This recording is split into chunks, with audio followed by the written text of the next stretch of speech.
All right, hey everyone, welcome along to the Energeia podcast. This is Dr. G, and today I am speaking with David Bauman.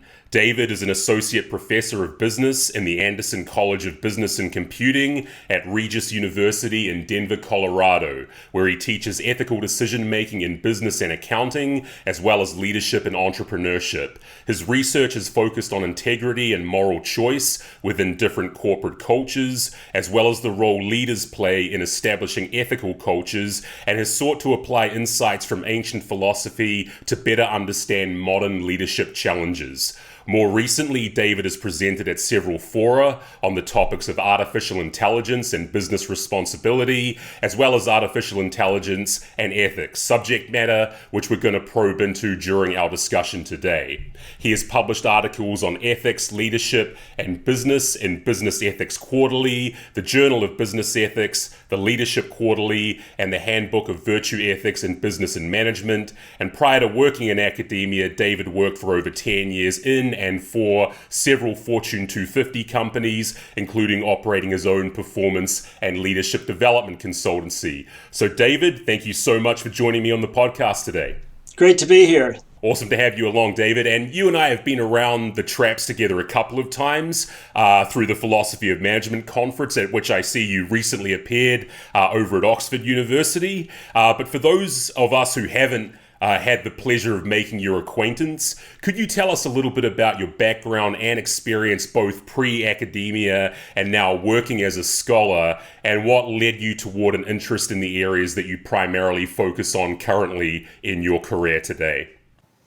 Sure. Yeah, I started off with a bachelor's in theology, actually. And because I've always been interested in why people do things for a greater purpose. Eventually, I got a master's in human resource management from the University of South Carolina and really focused on organizational behavior. Again, what incentivizes people to do things, how do managers incentivize people and groups to make certain decisions and motivate them. Eventually, I worked for about 10 years with a brokerage firm in New York City and consulting in Atlanta and St. Louis, but I really wanted to get back to my passion, which was teaching and learning more about philosophy and why people do things, especially in the area of ethics. So pursued my PhD at an older age in ethics and focused specifically on moral psychology. And then since I've joined Regis University, I've been looking at, how, for example, what does Plato have to say about leadership and moral psychology? And certainly there's a lot to be said about the human condition and the way we make decisions. And along comes AI. And AI, in a lot of ways, holds great promise for some people, great fear for other people. And what I want to do is at least take a section of that in terms of AI and fairness and justice, a big issue in society, but especially a big issue for Plato and Socrates, and take a look at what can we learn about justice and what it requires of a Google, a Meta, even a small company using AI for hiring people. And so that's really my journey so far in taking a look at AI and justice. All right, we're going to dice and dissect some of these specific topics over the course of our conversation. I think you and I certainly share, based on conversations we had at those philosophy of management conferences, we definitely have a shared interest in, how some of the philosophical greats, their insights, their wisdom can be applied to the modern purview of business. I mean, I almost consider myself kind of a philosopher at heart. I mean, I certainly am not trained as a philosopher. I don't have a PhD in philosophy or anything like that. And, I guess I veer in my career more towards being a practitioner than a scholar. But I've always had a very, very soft spot in my work for philosophy. And I guess almost for me, like being from an aspirational point of view, the idea of being a philosopher of management is something that holds tremendous appeal to me. And, the why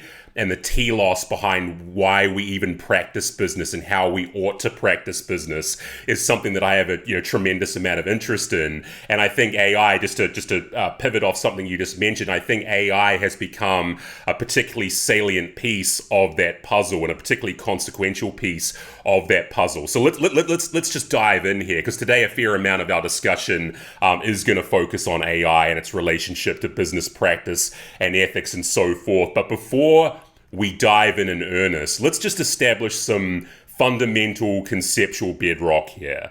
So in your view, what is genuine, legitimate artificial intelligence? And what are the quintessential features of such an intelligence which clearly and functionally distinguish it from something like mere pattern recognition and prediction software, however precise and sophisticated that software might be? Well, from my perspective, I tend to be more on the side of the programmers and the mathematicians and the statisticians, and that is another word for AI is pattern recognition software that makes predictions. That sort of takes the mystery out of it, and maybe that's no fun. But the real concern, even among mathematicians, statisticians, and others, is that if you feed bias into that system, these algorithms, biased data, let's say, then you're going to get a biased prediction out. So a good example is if you take a look at all the physicists over the last 200 years and then predict who will be a physicist in 2023, it'll probably be a man. Prediction. Even if you get rid of all of the gender data, the AI will learn that, it seems like people with these characteristics who tend to be men will be the next physicist, great physicist. Now, that's called latency bias, right? And so AI, because we feed it historical and biased information, if you will, or a history of bias selections through our society, to me, that's where the patterns and the predictions end up possibly creating problems. So the AI, even if it's just pattern recognition and prediction, if you amplify those biases across industries, across housing decisions and loan decisions, to me, that's where the real concern is. Now, I will say that there are people who think that we're close to what's called artificial general intelligence, as opposed to narrow intelligence, right? Like, who's going to win the next Super Bowl or World Cup? It's very narrow. But certainly a ethicist just claimed that that the Lambda AI at Google was actually sentient. Now, I've reviewed the interview that he had with Lambda, and it does seem like Lambda wants to have friends, it wants to hang out, it wants to help people. But at the same time, when no one's talking to Lambda, does it really want to have a family? Or is it really just generating sentences that it predicts that fit with what you just asked? So I'm mostly focusing now on the narrow AI.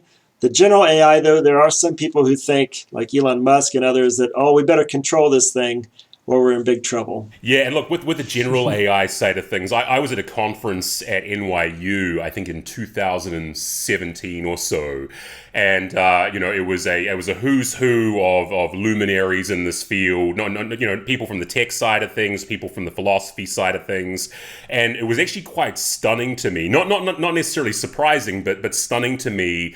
Just how many people, when it came to the general AI side of things, seemed to think that this was like right on our doorstep. That this was certainly no longer the realm of science fiction. That we can dispense with the idea that we will never get there. The idea that we will never get there is now kind of, for a lot of people, that's totally off the table. It's kind of a matter of time. There's nothing inherent about there's nothing inherent in the technology itself for which, if we don't just continue to gradually, incrementally improve and just keep building, that we won't get there. What I think was perhaps more more stunning was the number of people that was saying this could be around the corner in as little as 5 years or 10 years. That this is not the event horizon is not like way out at the end of my lifetime or whatever. You know, that some sort of general AI that's able to recursively self-improve itself and to, you know, like just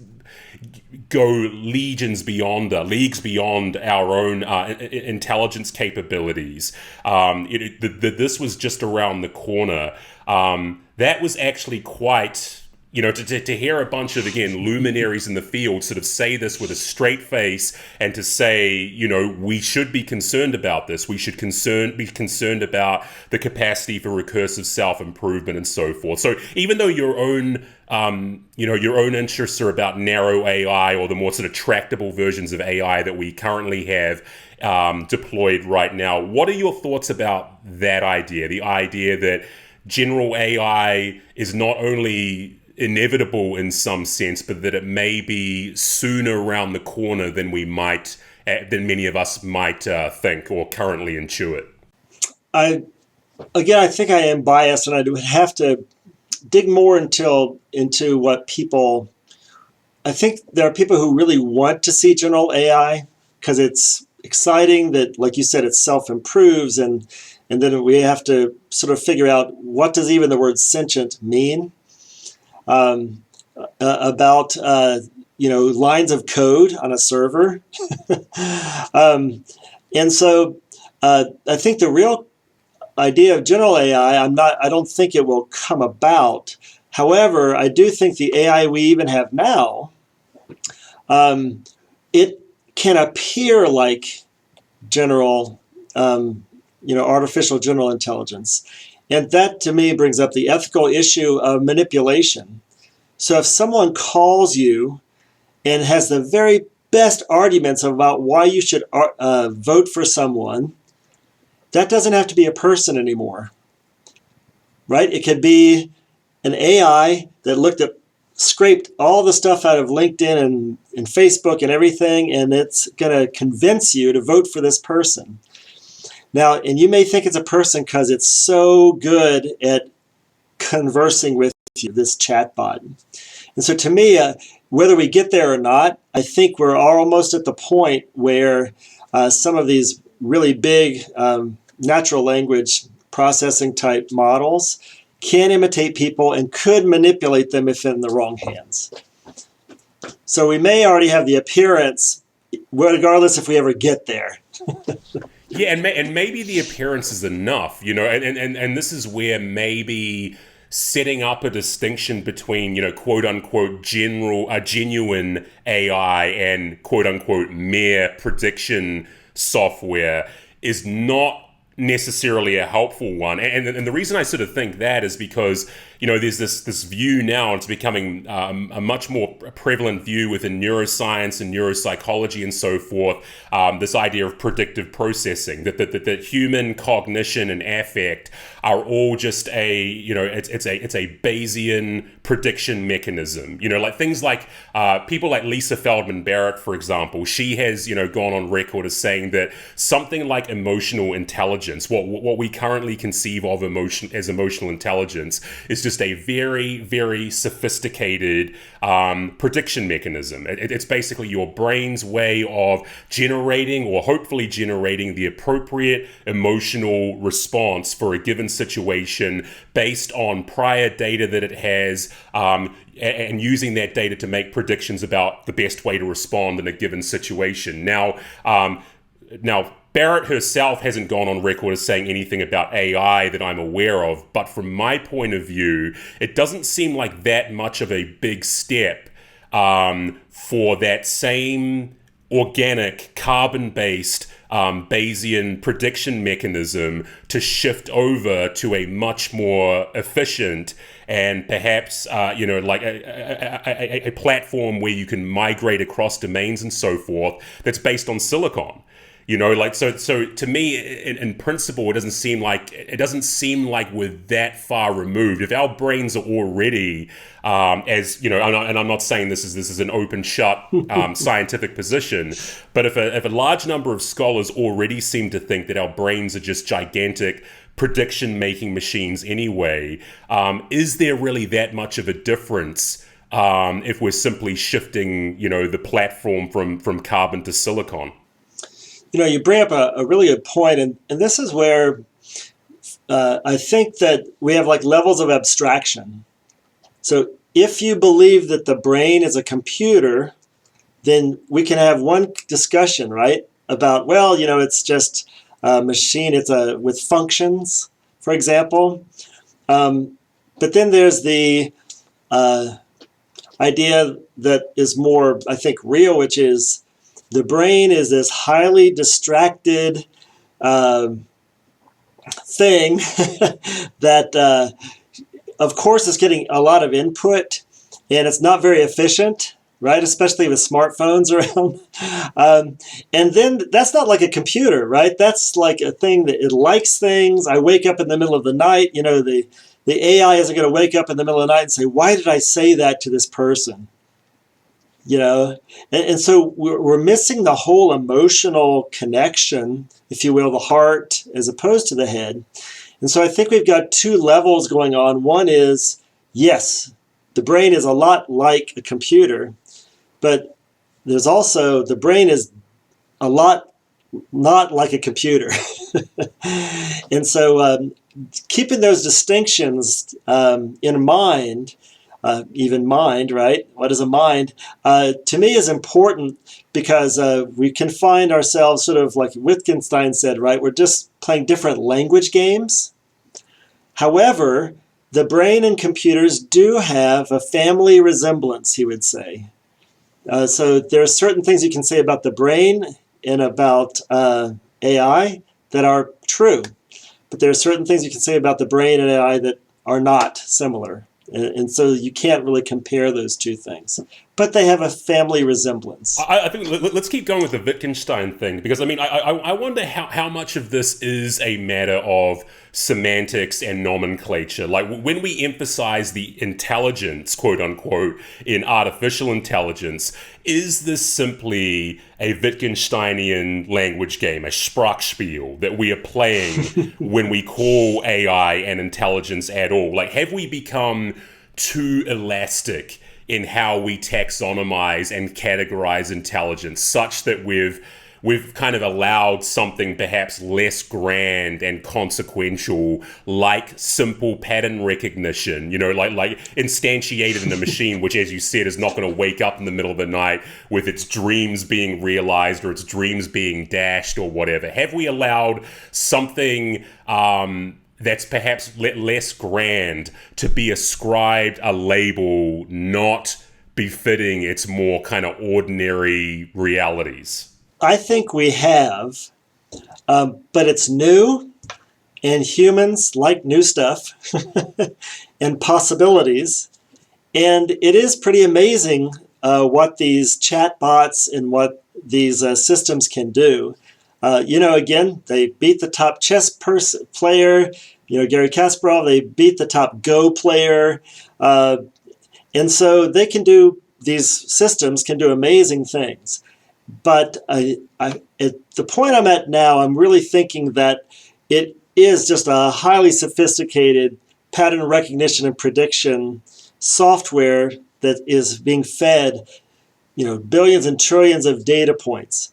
And so when I keep that part in my mind, I guess it's sort of like quantum physics. Sometimes I get it and sometimes I don't. But if I think about that part of it, I feel a little bit better about not worrying about the sentience part, and I can just play the game of talking as if it were a computer program. Right. And do you have any, with the sentience element, because this is one of the ideas that comes up a lot in philosophical discussions around AI, at what point can we determine sentience, and at what point does a higher level of sentience make the AI a more worthwhile, quote, life form than any given human? You know, there's these talks. I mean, they're speculative discussions because the technology is certainly not there yet, and seems like it's a fair way off. But, you know, presumably if we could build an AI that was able to feel pain and suffering, and it was sentient at a level that far exceeds current human sentience, would we have a legitimate basis for, you know, I mean, how would that upend the ethical discussions around AI? Like if we had this, if we had, you know, successfully built this life form that could experience pain more deeply than we can, experience suffering more deeply than we can, and also empathize with not only its confederates and its, you know, the like-mindeds of its own artificial species, but if it could better empathize with us, does that make it a more worthwhile life form? Does that kind of put it, you know, at a higher rung than us mere humans? And if so, I mean, how does that kind of shift the ethical discussion around AI? And where does that leave us at the end of the day? I think by bringing in the whole issue of pain and suffering, I think that is sort of the threshold at which humans sort of click in, right? And so if somehow well, let's say that a person who lost all mental faculties, they put an AI in that person, or I should say, you know, something that was that appeared to be sentient. Again, we're just talking about pretty much a language model that can predict what you want to say and what needs to be said. But if you poke that person with a pin with this, who is really not that person anymore, and they say "ow," because it's told when there's a receptor hits this part and the computer says "ow," then I think it would still be wrong to hurt that person. To hurt their body, right? In this thought experiment. Now, you get rid of the body, I don't see how there's pain. Now, this Lambda AI, it says it wants to have friends. It says it has a soul, right? But again, if you ask it, do you have a soul? It sort of has read all these articles and stuff and says, yeah, I have a soul.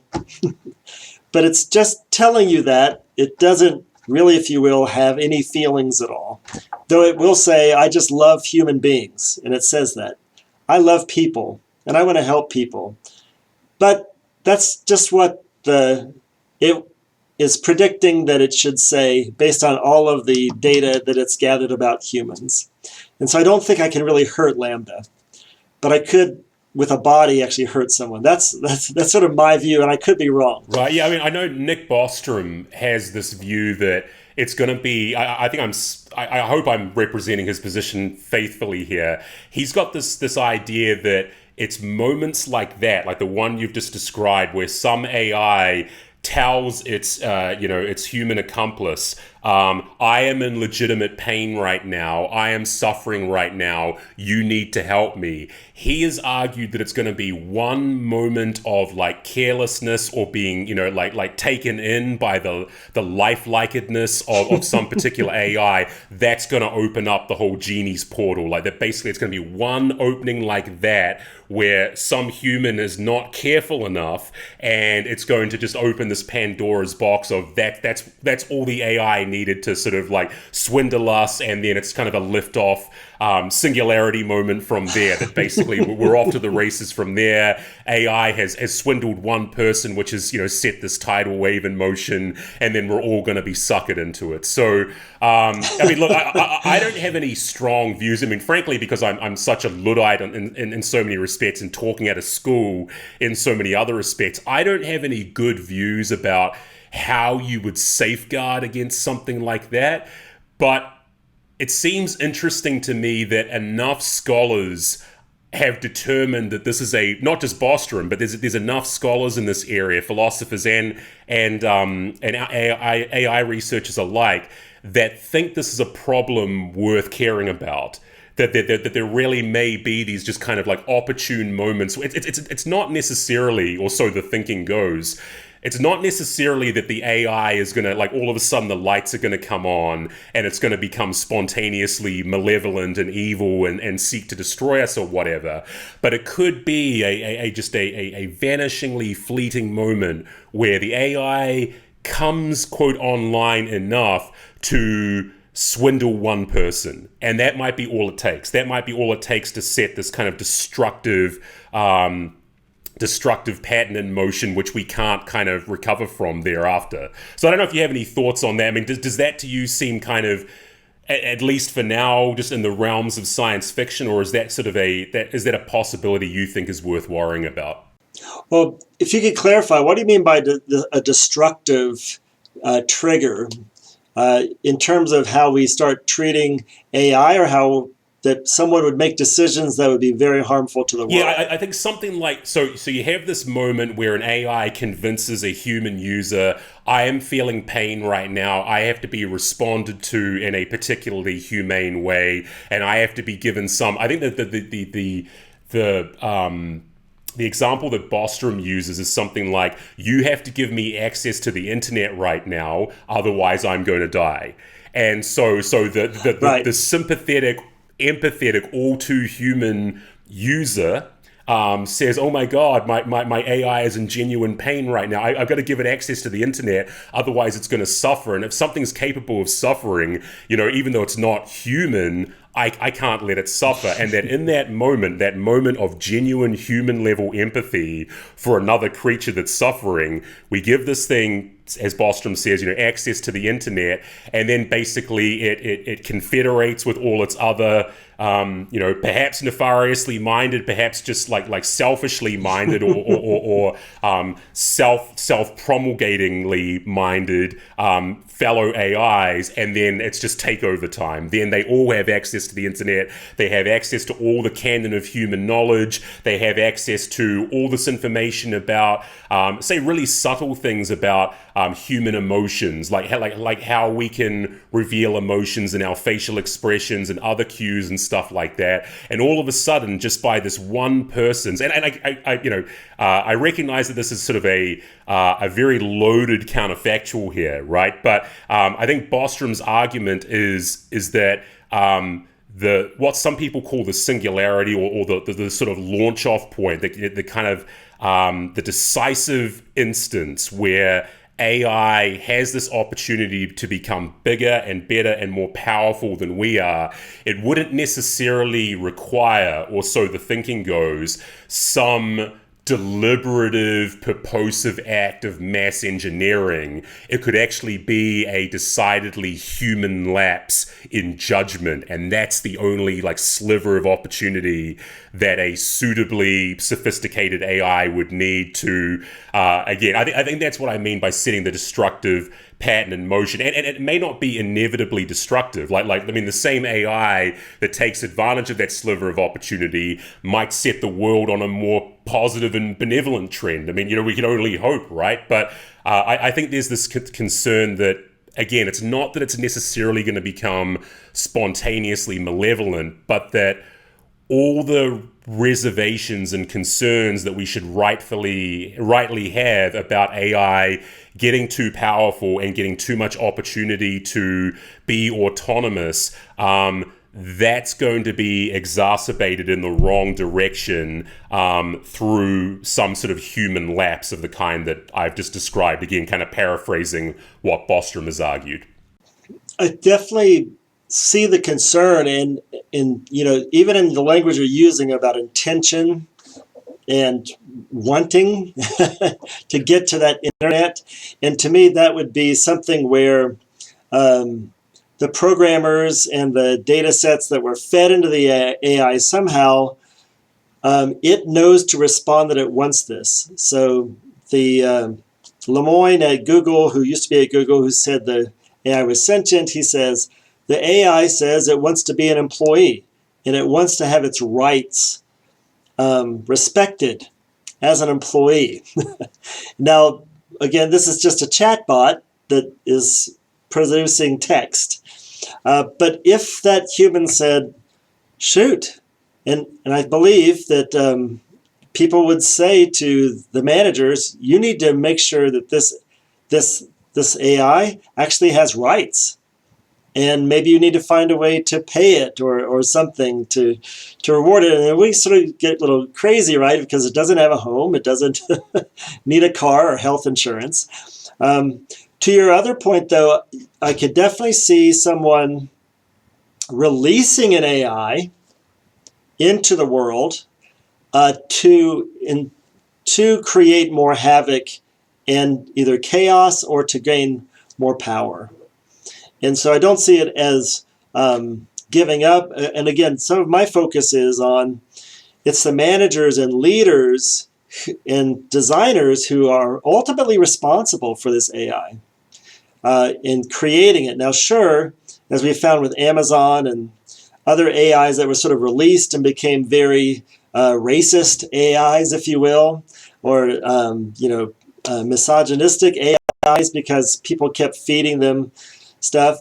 It's the people who released that who are responsible. And so to me, it gets back to, well, we better watch the people end of this and make sure that they don't release something that then could shut down power grids, right? Because it keeps learning and learning and learning and learning about how the whole system works. And then all of a sudden, the person flips a switch or something and all the power goes out in a country. Yeah, sure. To me, it's more of a person thing. But at the same time, do we want to get to a point where someone could release that? And the good news is, unless you have the money of a government or Google, right, to have these server farms and these super processors, it's almost impossible to get that out there. Yeah, just to continue the theme of human influence here and, human oversight and intervention, I mean, what is the role and responsibility of management in business in designing, developing, and deploying AI? Like, where do your intuitions lie with respect to how managers can best build and operationalize AI in an ethical and responsible manner, and what human-derived ethical precepts should be used to govern the responsible deployment of AI within the business world? Like, if we're going to set the starting blocks and the initial conditions for AI to do its thing thereafter, what should those starting conditions be based on? Like, what effectively do we feed it so that, when it goes off and does its own thing in the semi or perhaps, largely fully autonomous way, how can we ensure that it does it in a way that's ethical and responsible? That's a great question. And I think wise business managers and leaders have to ask this question. If not, the government will ask it and answer it for them. For example, New York City passed a law that makes it illegal to use an AI for hiring unless you have a third-party approval that it is unbiased AI in terms of not furthering discrimination. And so part of it to me is the managers have to be like any piece of machinery. You have to make sure it's safe.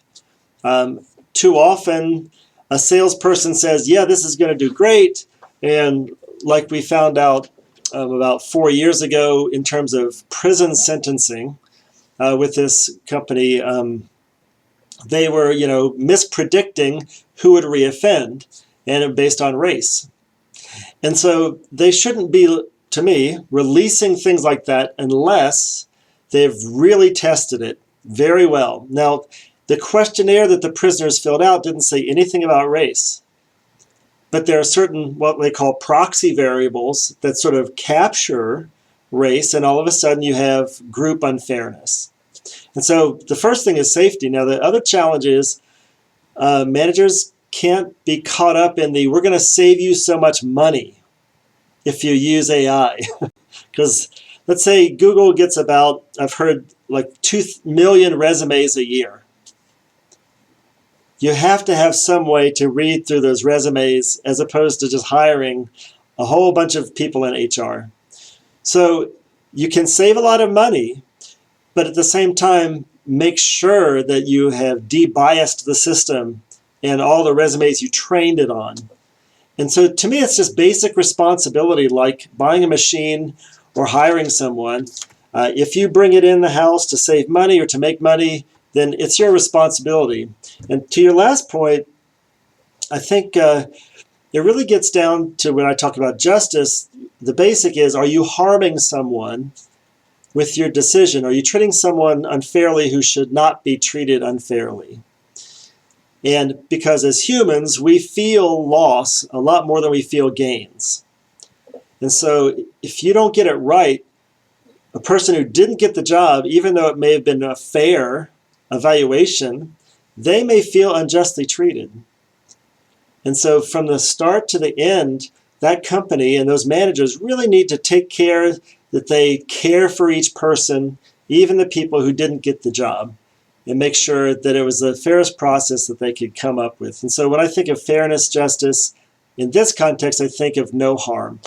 Okay, and just to maybe just push you on the specifics here, I mean, how do we achieve that? I mean, you've already spoken about, what some of the consequences are of, not properly calibrating the technology so as, to eliminate biases where necessary. But I mean, how can, both us as the influential designers of the technology and the technology itself be better refined in order to address and expunge harmful biases and in the vast oceans of data that are out there. So I'm totally with you in terms of the intention and the spirit of that we should approach it in the way that you've just outlined. But how do we do it? And I don't expect you to be able to speak from a fully fledged AI researcher's perspective here. But I mean, what are the steps that we take? Perhaps just even from a philosophical point of view, what are the steps that we take to minimize harm and just keep these biases at bay as much as the technology will currently bear? Well, thankfully, there are a lot of organizations, the Software Alliance. Probably in almost any deep learning type class these days. Also, some governments in the EU who's currently working on an AI law. There are a lot of organizations, and IBM in particular, working on this question that you're asking. And so if, as in security, they say, you design security all the way in. You keep going left is what they say, towards the very beginning of the project, and you build security. And same thing, you have to just start and say, is this clean data? It's like, well, we got it from this source. Well, this source may have only grabbed enough to make some prediction, but maybe it's pretty biased in terms of where they got it. Maybe they only surveyed men instead of women, or only women and not men. And so if you look, especially IBM has some good stuff on this, step by step, you just keep asking questions and you keep testing until at the end, if you feed it like 100 synthetic resumes, that you made up, take a look. Hey, we did pretty well when it comes to qualified people proportional to the engineers, let's say, in our area in Denver here. We did pretty good in terms of fairness, in terms of individuals and groups. So that's not a philosophical answer, but that's how companies are having to deal with it right now, so that states or the United States wouldn't pass something like New York City did, which pretty much just shuts down AI for hiring. Right, and look, you and I both teach in business schools, and one thing that's certainly become currency in business school teaching, particularly in the last 10, 15, 20 years since, Daniel Kahneman released Thinking Fast and Slow, and Gerd Gigerenzer and people like that, have spoken about, the bugs and the biases in our heuristics and cognitive and perceptual shortcuts, where they can lead us awry and lead us astray and so forth. Do you think that because of all these potential pitfalls and potential biases in AI, do you think that having a richer more dedicated understanding of these human level perceptual shortcuts and biases is now more urgent than it's ever been. That if we take even more steps to better understand our own carbon-based, human-level, organic biases and perceptual shortcuts, that we might go some way to eliminating them in AI as well. Boy, I think that's a great idea, and I hadn't even thought of that. But you're right. The fast, thinking fast and slow, and there all these ideas about nudging and how little it takes us to be biased. Certainly at the university and businesses, the whole idea of unconscious bias, which is just there, right? So if I say receptionist, who do you think of, right? If I say surgeon, who do you think of? We all have pictures, biases, if you will, in our minds of who fits these different jobs. So I totally agree. And there's been a movement among some AI researchers to make sure that they train their programmers on these things. In other words, don't trust yourself too much. You have to, as one person says, you have to start thinking about what you're thinking about. And by doing that, as we slow down, and you don't have to be offended by it. Just say, I prefer these people, and I sort of wrote this algorithm to look at these scores on these tests because I had to take those tests. So of course, to get into this company, you've got to take these tests, but that may not be true. So I definitely think that's an important point, that the human training has really got to go on, because it's going to be reflected in the algorithms. Yeah, absolutely. And I can't help but feel that this actually might ultimately, and it's inevitable, I don't know if I'd call it a logical conclusion, but it almost might, if we're aware enough of our own perceptual shortcuts and cognitive biases, that actually might really serve as a legitimate bulwark against AI having worse versions of these biases. That we could perhaps set the tone with the AI by saying, hey, here are some biases that humans reliably fall prey to. Here are some heuristics which constantly, in many people, lead our thinking astray. We want you to not do these things. We want you to not think in these ways. So it's almost like we have an opportunity to... I think that a greater awareness, which is why we teach this in business school, I think a greater human level awareness of these biases and these heuristics and where they fall short is very, very important. But from a programming the AI point of view, it's almost like we have to take a step further in the course correction process and kind of say, well, look, we're going to load you up with with an awareness of all these human level biases and so forth, with the understanding that humans are, no matter how heightened our awareness of these biases might be, we are still going to fall prey to them fairly reliably, because we are using this ancient 300,000-year-old piece of hardware, flesh and blood piece of hardware. We want you, like anthropomorphizing here, speaking to the AI, we want you to not fall prey to these biases. So I'm kind of hopeful that it actually might swing the other way perhaps in long term in a more positive direction in that respect. I definitely think that is a good way to go, because then we're all, if you will, we're all sort of on the same team in terms of finding, let's say, for hiring the best person, complete best person, not necessarily the person that we would say has good competencies and fits in our organization. And so what it does is it really broadens out. I love a term a University of Michigan professor uses. He says, everybody in, nobody out. And if you sort of start with that goal in mind, yes, there are some people you won't hire, some people you won't give loans to, but at least you're thinking bigger than just these criteria to try to predict the best person, the one best person. And so this is where I think the human and the AI have to work together. And because, AI was supposed to solve the problem of all of these biases. Hey, if a machine says this is the best person, who are you to argue with the machine? But as we're finding it, it's always, what question are you wanting to answer? and then we give that to the machine and try to figure that out.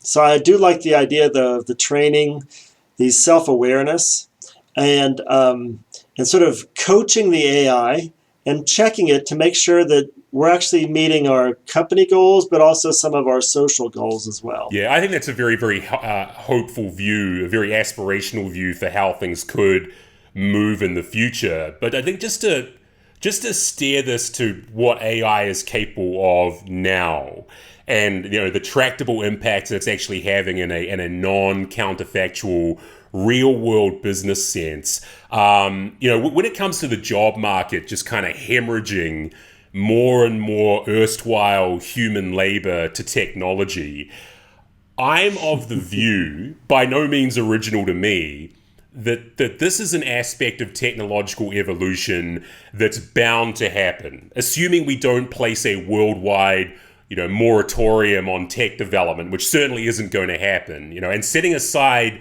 the progress we're making in areas like automation and mass mechanization and manual labor and certain service professions, which I think, arguably, these are the more manageable and straightforward elements of this wider phenomenon. Setting that aside, I'm of the view that there's little about human cognitive labor that couldn't also someday be superseded and replaced by a superior intelligence of some kind. That essentially all facets of human industry and enterprise will, you mentioned Deep Blue before, that essentially all aspects of human industry and enterprise will essentially just become more complex and sophisticated versions of Deep Blue beating Kasparov. And that ultimately, in some perhaps longer term sense, ultimately all of work, including management and leadership, will become something that humans used to do. And this is actually this is a question that I put to my undergraduate students during our last class of the semester on the future of management and leadership. I kind of put it to them, what could only a human manager or leader do that a suitably complex and well-programmed AI couldn't? Like taking this into the area of like artificial emotional intelligence and so forth, like this idea that we may arrive at a point where an AI will simply be better at reading human emotions and interfacing with human emotions at a deeper and more granular level than we mere Homo sapiens can. I kind of put that to them as a not a question for which I certainly claim to have an answer or anything like that, and I don't. But just in terms of just thinking about the world ahead, like trying to get my students pumping their intuitions a little bit and trying to get them outside our current narrow present-centric domain of thinking. So I'm wondering, I wonder if you might comment on the current issues we face with job replacement via AI and automation, what this means for the future of work, and what you think might be the most, I guess, profitable path that we can chart moving forward in order to best navigate the everyday realities of mankind in what might become a post-work world, even for managers and leaders. That's a very big question. Especially, I'm thinking, choosing stock portfolios, auditing. These are pretty big areas that, if you barcode everything in inventory like they do, could the AI just sort of do the audit for a large company instead of having auditors? And so, again, I think there are certain things where pattern recognition and prediction, to go back, if you will, regardless of how advanced it is, will still, people who do those kind of jobs, then those jobs may be eliminated, and because it would just be more efficient to have a sort of a machine do that. Now, there's another part of this, though. What if you were fired by an AI? people don't even like getting fired over email, right? Or text. In fact, we think people who fire someone over a text are just like evil people. An AI firing you?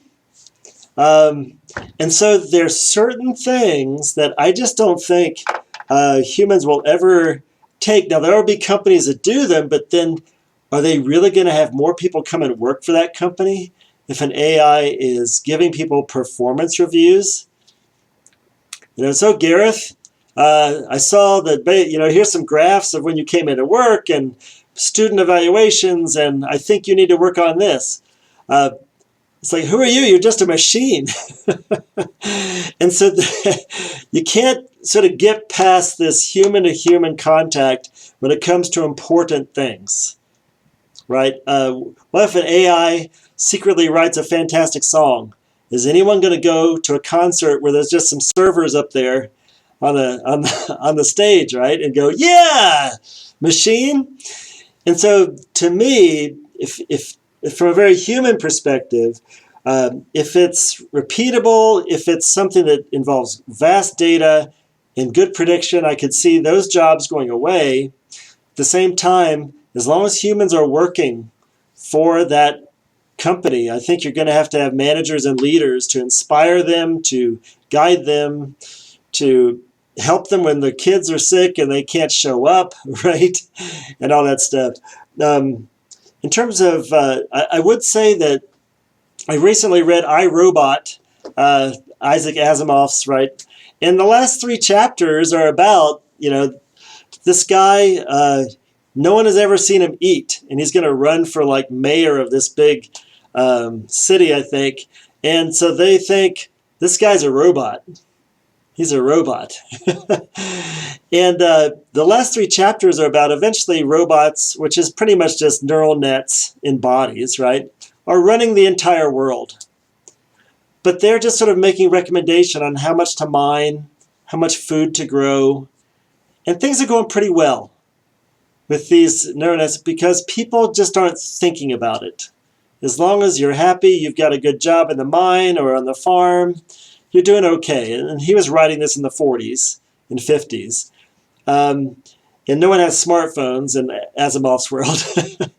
But I think that's an important perspective to have, that there are certain things that the machines, the AI, will always do better than us, like production schedules or how many flights we should have in the month of August. But you still have the humans there. And humans aren't a problem. There are something, because someone's got to get on that plane to fly to London for some reason. So I may be rambling a little bit, but that's sort of my thoughts on who will be replaced, but maybe not that many. Yeah, look, but I think that's a good ramble to have. And I think that rambling on this topic is kind of the best we can almost aspire towards right now, because I don't think anyone's in a position to have their intuitions be rock solidly sure-footed. And I'm not even sure where my own intuitions lie, because on the one hand, I actually, agree with most of what you've just said. And yet on the other hand, I've got this sort of like background admonition sort of telling me, but that could just be a failure of imagination. That could just be like our own present intuitions governing what could be different, influencing our views about the future. I mean, just to take an anecdote from my own life. So my wife is a director at a high-end furniture company. So she designs, and she's a creative director. So, I mean, her job is to basically design or help design high-end furniture, which is going to get put in 5-star hotels and stuff like that. And so when I've put this question to her about, could an AI ever replace you? And, everyone's very, and this is no shade because everyone's like this. She's very precious about her job. She's very, very convinced that only her or a human of her skill set and her aesthetic repertoire would be able to do her job.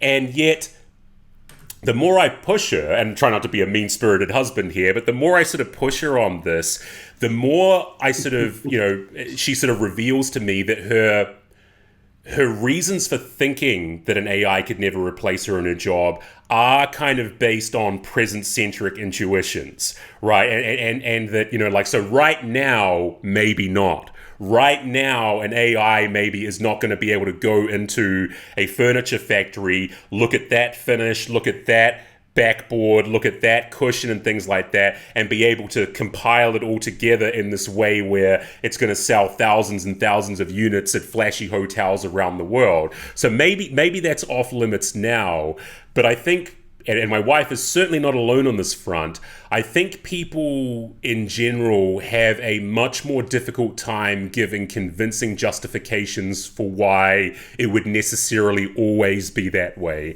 And I think that's where I'm kind of angling towards with the idea of management and leadership as well. So something like, my students, my business school students, the most reliable answer they come back with when I give them this thought experiment that I just mentioned earlier is, things like emotional intelligence and stuff like that. You mentioned before being fired by an AI as opposed to being fired by a human. So most of my students kind of think along those lines. There's just some things, the human touch. There's some things where the AI will conceivably never replace the human touch. And I think I'm on board with that until I start thinking about, well, what about if artificial emotional intelligence just keeps getting better and better and better, and we arrive at a point where the AI giving you the bad news about your job is actually the more humane approach in some sense, that it's the more emotionally intelligent and kind and decent approach, as opposed to your manager just telling you you're fired and here's why. So anyway, that's a bit of a ramble of my own, and again, I think all we can kind of do at this point is ramble, because I don't know where the technology is heading. I don't know how quickly it's going to be refined or optimized. But one thing I have been sort of wary of in my own thinking, or one thing I've tried to safeguard my own thinking against, is the idea that it's not possible, or the idea that it will never be possible. The idea that I think it's more. I think it's more realistic and more grounded to say not likely versus not possible at this point. I agree. I think some of this stuff is already possible if we built it to do it. The question is, which organization would install it and use it? Because, hey, I can save money by firing 4 managers and just having this email-ready chatbot manage all my people. So it could be possible very quickly, but is a company willing to give that a shot in terms of managing their people through just a computer? Yeah, it's a very big if. And that's a very good question. Because our intuitions are very strong about this. And the movie, I think it was Up in the Air, with George Clooney, who fires people, and by the end of the movie, spoiler alert, right, someone wants to replace him by just firing people over the computer instead of flying people all around. And he says, you can't do that. You need the human touch. Same thing, right? Just Right. But the question then is, what kind of human touch? I mean, just to go back to something I asked before about ethics and what the starting conditions for ethics should be like, or what kind of ethical precepts we should be designing into any responsible AI. My concern is that for all our classically Western notions around individual sanctity and sanctity of humanity and so forth, if we in the West, broadly conceived, don't win this race to the top, it's gonna be some country like China, where, and this is not to segue this into a political discussion, but I don't think it's unfair to say that the Chinese Communist Party are not going to have the same ethical restraints, or certainly not the same kind of ethical restraints that we would have in the West when it comes to designing a responsible AI, and that China, in their quest to, just best us at another aspect of the technological arms race more generally, they may set aside some of the really well-founded ethical concerns that we have in their quest to just improve the technology, and the consequences kind of be damned. So do you think that's a legitimate source of concern? And if so, does that make how we design the initial ethical conditions for this AI, does that make that even more imperative to get that right? I think it does make it imperative to get it right, because often ethics is more driven by, I think, our emotion and our reaction, our intuitions, and then we justify it afterwards, right? You did something wrong. Why? And I have to sort of think now, oh, because of this, but I felt it first. And so I think it's important that we become very self-aware about what is important to each of us. It sort of gets back to, you should treat other people the way you want them to treat you in similar circumstances. And so, when I think of one place to start in terms of is sort of rights, which to me are more things I have a very strong interest in protecting, like the right to speak, the right to vote, the right not to have someone imprison me. And I have a strong interest in these, and the right not to be manipulated for someone else's means. And so if we just started with, how do I want to be treated by another system, then I think we could come up with some things that are pretty well-known rights, if you will, that as individuals we should protect. Now, in maybe a more community-based society like China, these may not be the same rights. However, I do think that having some type of privacy, not having someone steal things from you, not being physically harmed or taken to jail, those would also be right up on their list. I would think, regardless of if it's, something is justified as, well, the people need this, and that's why we're doing it. So to me, that introspection sort of helps me figure it out, as opposed to just starting with some core principles, if you will. And that's where I think, for example, in San Francisco, the ACLU, I believe, got them to not use facial recognition software. In other police departments and other places where corporations are saying, hey, buy this facial recognition software, they're sort of pushing back, I think, because it's like, my face is going to be on that. And they can track me. And if you just stop and think about it, then that can inform what system we bring in and how we design and develop it, as, to start with. But then you have, it's for safety, right? And so that's the part, well, we want to keep you safe, so you have to give up some of this, and then you have to figure out what's more important, promised safety or your personal privacy and life. Yeah, and I think that this sort of speaks to the wider series of trade-offs that the world is going to have to make with respect to this technology. I mean, I hope it's not Pollyanna-ish to kind of suggest that we might get to something universalizable on that front, that we might arrive at a sort of culture and national context invariant set of principles that can guide our the way we program and deploy this technology. I think that's the hopeful case. I don't want to sound pessimistic or cynical.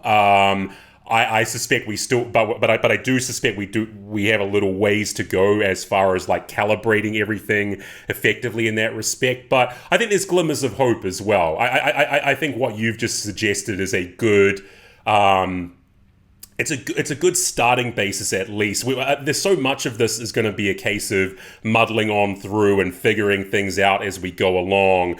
But I think in terms of outlook, in terms of like general guiding philosophies and so forth, what you've just stated is a pretty damn good start. Thanks. It does make me think when I'm using my credit card, I'm doing a search on Google, I'm watching a video on YouTube, that all that information is going into some AI to try to predict what I want to see next.